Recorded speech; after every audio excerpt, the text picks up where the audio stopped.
Então quer dizer que todo mundo que cometeu crime no Brasil, se não tiver usado da violência, o emprego, não tiver o emprego da violência, pode ser liberado. O documento, a proposta é essa. Uma proposta. Pois né? E mais, é uma sugestão para que o presidente adote. E mais, nesse documento ainda diz o seguinte: aqueles presos que estiverem cumprindo suas penas em celas superlotadas, que o tempo de pena seja contado em dobro, para que ele saia mais rápido da cadeia.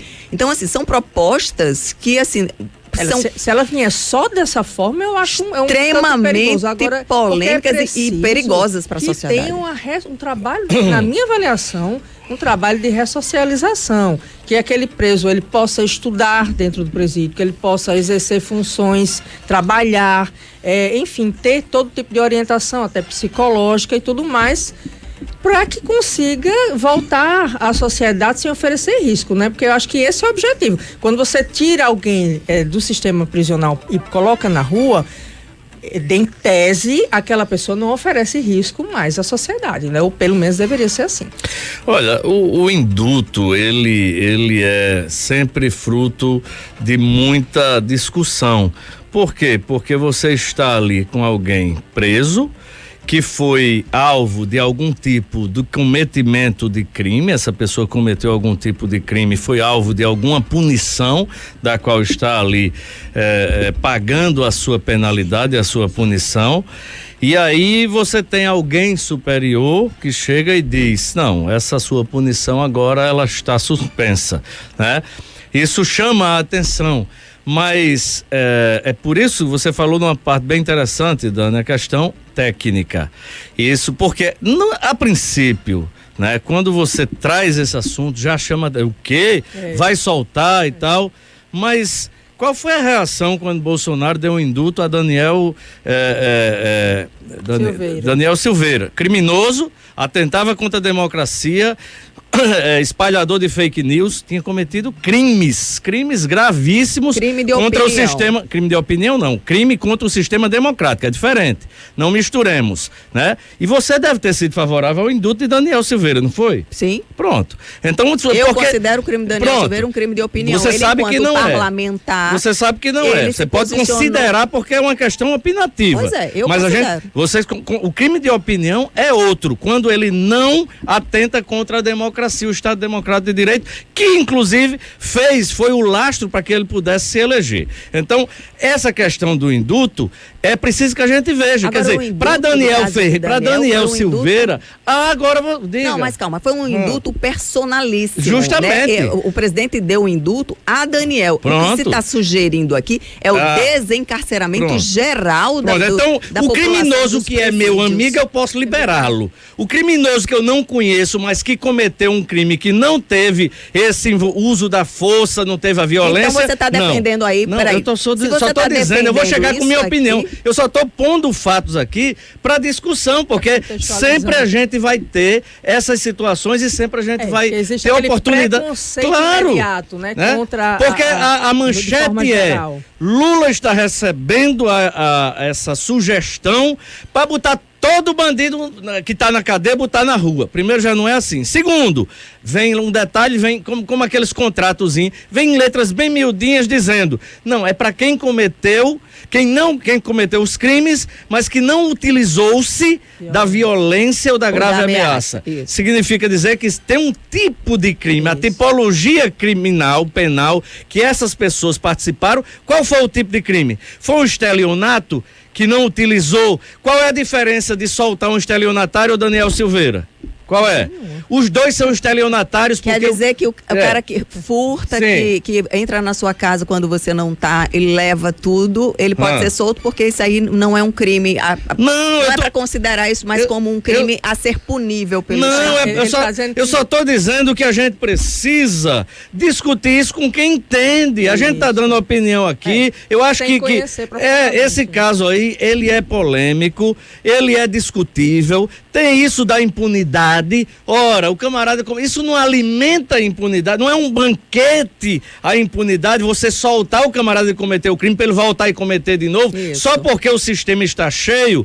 Então eu trouxe somente um caso para a gente ver como a visão é diferente. Quer dizer, o presidente da República escolheu uma única pessoa no Brasil que cometeu vários crimes, e esses crimes são graves, tanto quanto o estelionato, atentar contra a democracia para nos calar, para chegar com a censura e com a ditadura, e ele soltou. Ele fez o indulto. Então, aqueles que aplaudiram o indulto de Bolsonaro para Daniel Silveira precisam, pelo menos antes de fazer a crítica absolutamente desenfreada, saber como é, quais são os tipos de crime. Esse aqui eu concordo, esse aqui não, porque o estelionato é diferente desse que você citou. O camarada foi lá, roubou um carro, você está pagando uma prestação aí de 60 meses sem seguro e você vai ficar pagando e ele está lá rodando.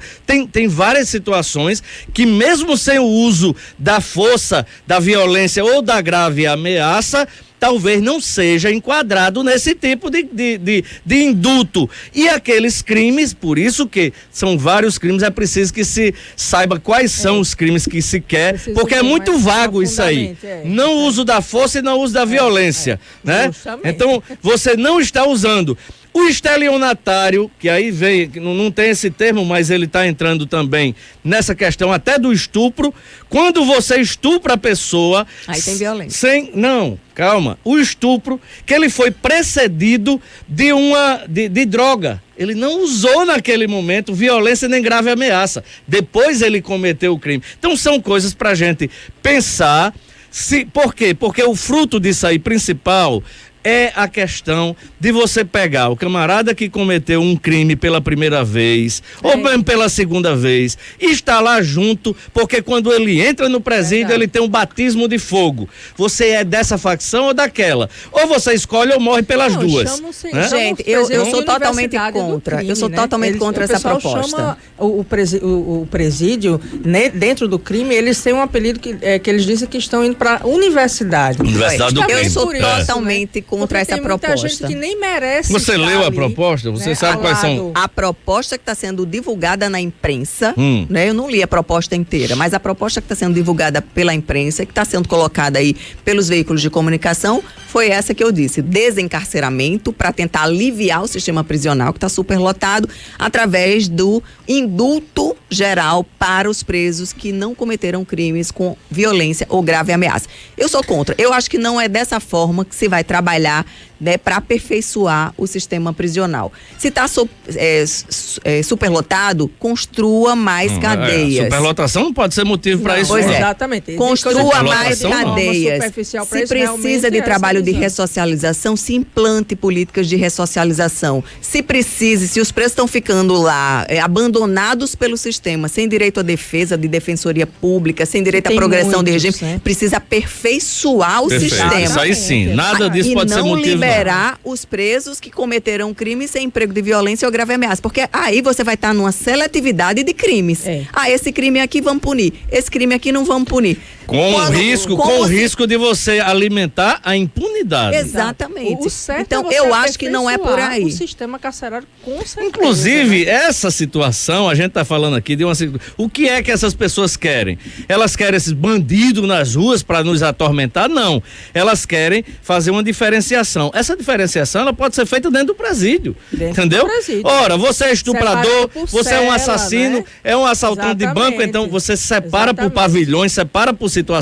É a triagem da periculosidade daquele crime, né? Isso aí já permite, o próprio sistema já permite que se faça. Essa questão aí precisa ser bem discutida para que a gente não faça aí uma enxurrada de criminosos voltando às ruas simplesmente porque o Estado, enquanto instituição, não tem capacidade de fazer com que as leis sejam cumpridas. Isso é que é um absurdo. Que o Estado vive dando essas confissões de incompetência. Você, por exemplo, é dona do seu dinheiro, né? Se você quiser, mais tarde, 8 horas da noite, tirar 10 mil reais, você não pode. O dinheiro é seu, está lá, mas você não pode. Por quê? Não porque está travado por algum motivo, é porque o Estado não tem competência para dizer aquele banco ali, ou os bancos que não gastam com isso, você está seguro. Então, você tolhe a liberdade do cidadão de bem, porque o Estado não tem condição de resolver o problema em relação aos bandidos. É extremamente complexo. É interessante chamar alguém especialista nesse assunto, para justamente trazer esse é absurda essa proposta. Em dúvida, né? Eu não tenho dúvida nenhuma. Eu acho a proposta absurda. Eu acho que você tem que ter detalhes mais aprofundados, como tu disse. Exatamente quem poderá ser beneficiado com isso?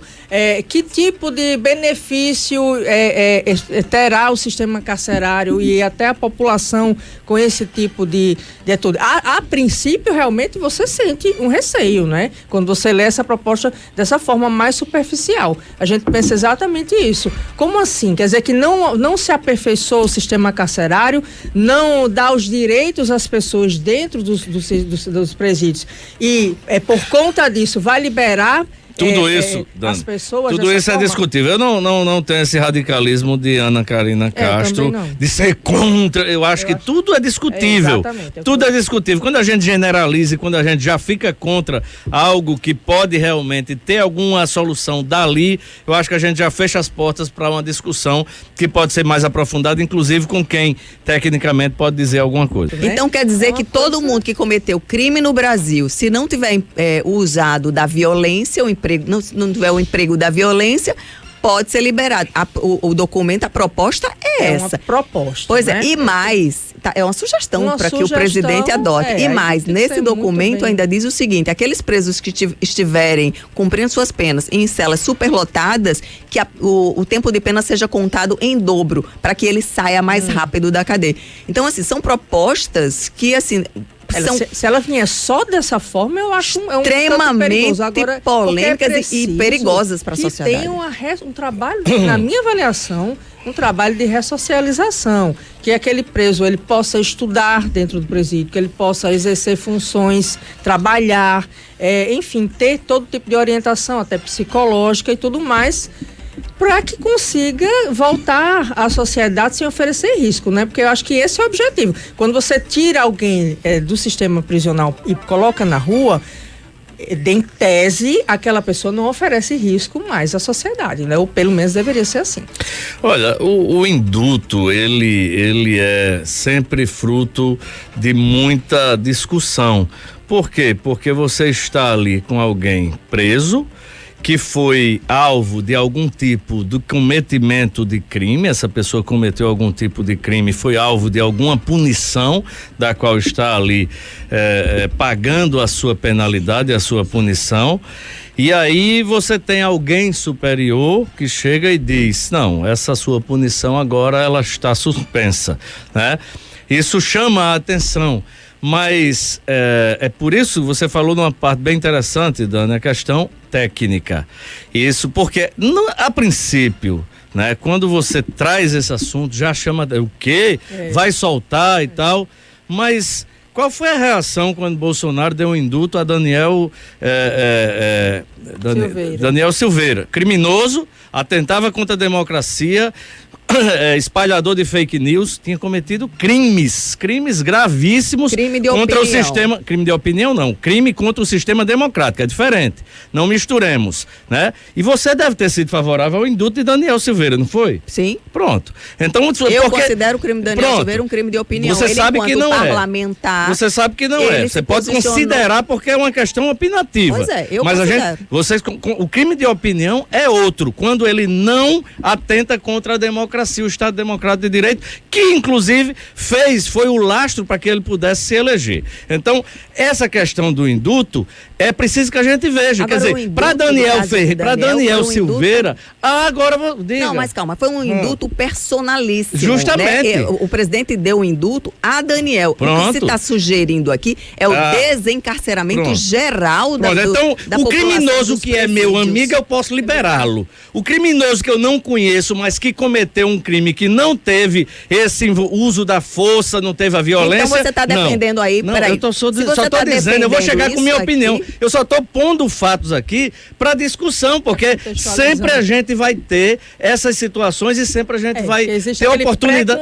Claro, né? Porque a manchete é: Lula está recebendo essa sugestão para botar todo bandido que está na cadeia, botar na rua. Primeiro, já não é assim. Segundo, vem um detalhe, vem como aqueles contratozinhos, vem letras bem miudinhas dizendo, não, é para quem cometeu os crimes, mas que não utilizou-se da violência ou da grave ameaça. Significa dizer que tem um tipo de crime, a tipologia criminal, penal, que essas pessoas participaram. Qual foi o tipo de crime? Foi um estelionato que não utilizou? Qual é a diferença de soltar um estelionatário ou Daniel Silveira? Qual é? Os dois são estelionatários. Quer dizer que o cara que furta, que entra na sua casa quando você não tá e leva tudo, ele pode ser solto, porque isso aí não é um crime. Não é para considerar isso mais como um crime a ser punível pelo eu só tô dizendo que a gente precisa discutir isso com quem entende. A gente tá dando opinião aqui. Eu acho que esse caso aí, ele é polêmico, ele é discutível, tem isso da impunidade.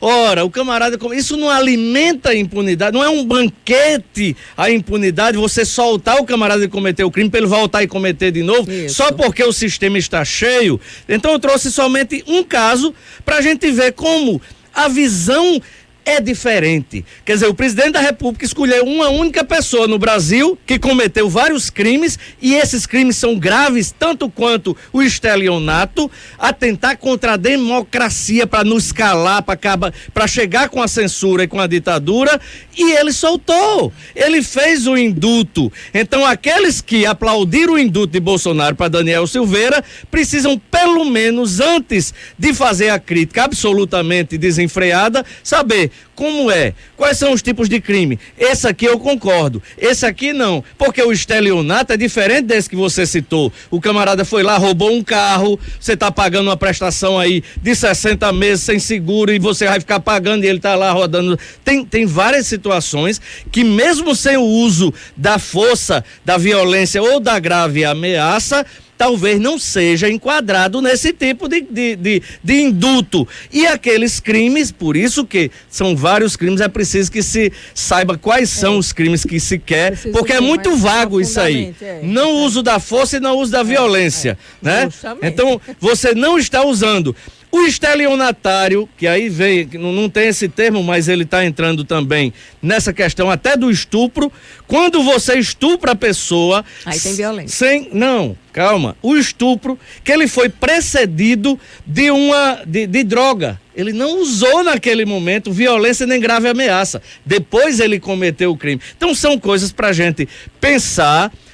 Por quê? Porque o fruto disso aí principal é a questão de você pegar o camarada que cometeu um crime pela primeira vez, ou mesmo pela segunda vez, e está lá junto, porque quando ele entra no presídio, ele tem um batismo de fogo. Você é dessa facção ou daquela? Ou você escolhe ou morre pelas duas. Né? Gente, eu sou totalmente contra. Eu sou totalmente contra essa proposta. Chama o presídio, né, dentro do crime, eles têm um apelido que eles dizem que estão indo para universidade. Universidade do crime. Eu sou totalmente contra essa proposta. Muita gente que nem merece. Você leu a proposta? Você sabe quais são? A proposta que está sendo divulgada na imprensa, né? Eu não li a proposta inteira, mas a proposta que está sendo divulgada pela imprensa, que está sendo colocada aí pelos veículos de comunicação, foi essa que eu disse: desencarceramento para tentar aliviar o sistema prisional que está superlotado através do indulto geral para os presos que não cometeram crimes com violência ou grave ameaça. Eu sou contra. Eu acho que não é dessa forma que se vai trabalhar, né, para aperfeiçoar o sistema prisional. Se está superlotado, construa mais cadeias. Superlotação não pode ser motivo para isso. Pois é. Exatamente. Construa mais cadeias. Se precisa de trabalho de ressocialização, se implante políticas de ressocialização. Se precise, se os presos estão ficando lá, abandonados pelo sistema, sem direito à defesa, de defensoria pública, sem direito à progressão de regime, precisa aperfeiçoar o sistema. Isso aí sim, nada disso pode ser motivo. E não liberar os presos que cometerão crimes sem emprego de violência ou grave ameaça, porque aí você vai estar numa seletividade de crimes. Esse crime aqui vamos punir, esse crime aqui não vamos punir. Com o risco de você alimentar a impunidade. Exatamente. Então, eu acho que não é por aí. O sistema carcerário, com certeza. Inclusive, essa situação, a gente está falando aqui de o que é que essas pessoas querem? Elas querem esses bandidos nas ruas para nos atormentar? Não. Elas querem fazer uma diferenciação. Essa diferenciação, ela pode ser feita dentro do presídio. Entendeu? Ora, você é estuprador, você é um assassino, né? É um assaltante de banco, então você separa por pavilhões, separa por situação. É a triagem da periculosidade daquele crime, né? Isso aí já permite, o próprio sistema já permite que se faça. Essa questão aí precisa ser bem discutida para que a gente não faça aí uma enxurrada de criminosos voltando às ruas simplesmente porque o Estado, enquanto instituição, não tem capacidade de fazer com que as leis sejam cumpridas. Isso é que é um absurdo. Que o Estado vive dando essas confissões de incompetência. Você, por exemplo, é dona do seu dinheiro, né? Se você quiser, mais tarde, 8 horas da noite, tirar 10 mil reais, você não pode. O dinheiro é seu, está lá, mas você não pode. Por quê? Não porque está travado por algum motivo, é porque o Estado não tem competência para dizer aquele banco ali, ou os bancos que não gastam com isso, você está seguro. Então, você tolhe a liberdade do cidadão de bem, porque o Estado não tem condição de resolver o problema em relação aos bandidos. É extremamente complexo. É interessante chamar algum especialista nesse assunto, para justamente trazer esse detalhe. É absurda essa proposta. Em dúvida, né? Eu não tenho dúvida nenhuma. Eu acho a proposta absurda. Eu acho que a gente tem que ter detalhes mais aprofundados, como tu disse. Exatamente quem poderá ser beneficiado com isso? Que tipo de benefício terá o sistema carcerário e até a população com esse tipo de atitude? A princípio, realmente, você sente um receio, né? Quando você lê essa proposta dessa forma mais superficial. A gente pensa exatamente isso. Como assim? Quer dizer que não se aperfeiçoa o sistema carcerário, não dá os direitos às pessoas dentro dos presídios e, por conta disso, vai liberar tudo isso, Dani, as pessoas. Tudo isso é discutível. Eu não tenho esse radicalismo de Ana Carina Castro de ser contra. Eu acho que tudo é discutível. Tudo é discutível. Quando a gente generaliza e quando a gente já fica contra algo que pode realmente ter alguma solução dali, eu acho que a gente já fecha as portas para uma discussão que pode ser mais aprofundada, inclusive com quem tecnicamente pode dizer alguma coisa.